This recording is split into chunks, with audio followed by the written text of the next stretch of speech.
ഇറാനുമായി ബന്ധപ്പെട്ടതും അല്ലാത്തതുമായ ഭൗമരാഷ്ട്രീയ പ്രതിസന്ധികളും ഫെഡറൽ റിസർവ് നിരക്ക് കുറയ്ക്കലിനെക്കുറിച്ചുള്ള പ്രതീക്ഷകളും വിപണിയെ പുതിയ തലങ്ങളിലേക്ക് ഉയർത്തിയിരിക്കുകയാണ്. സ്വർണ്ണ വിപണിയിൽ നിന്ന് പുതിയ റെക്കോർഡ് സ്ഥാപിച്ചുകൊണ്ട് കുതിച്ചുയർന്നു. ഹോസ്പിറ്റൽ കേസുമായി ബന്ധപ്പെട്ട തിരക്കിലായതിനാൽ കഴിഞ്ഞ ദിവസങ്ങളിൽ വീഡിയോ ചെയ്യാൻ സാധിച്ചിരുന്നില്ല. വിശദവാർത്തകൾ ഉൾക്കൊള്ളിക്കാനും സാധിച്ചിട്ടില്ല. ഇന്നലെ രാവിലെ സ്വർണ്ണവില പ്രഖ്യാപിക്കുമ്പോൾ അന്താരാഷ്ട്ര മാർക്കറ്റിൽ ഔൺസിന് $4,598 പരിധിയിലായിരുന്ന സ്വർണ്ണവില ഇന്ന് $4,626 പരിധിയിലേക്ക് ഉയർന്നിരിക്കുകയാണ്. ഇന്നലെ രാത്രിയിലെ തങ്കവില ഇവിടെ ഉൾക്കൊള്ളിക്കാൻ സാധിച്ചിട്ടില്ല. വൈകി വരുന്ന ഇന്നത്തെ തങ്കവിലയും ഇന്നത്തെ തങ്കവില അടിസ്ഥാനമാക്കി സ്വർണം വിൽക്കുമ്പോൾ ലഭിക്കേണ്ട തുകയും 11 മണിയോടെ കമന്റ് ബോക്സിൽ പിൻ ചെയ്യുന്നതാണ്.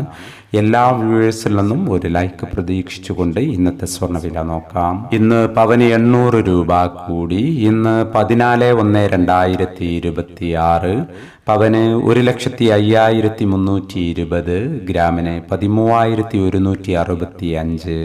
ഈ വീഡിയോ നിങ്ങൾക്ക് ഉപകാരപ്രദമെങ്കിൽ വീഡിയോക്ക് താഴെ ലൈക്ക് ചെയ്യാൻ മറക്കരുത്. Thank you for watching.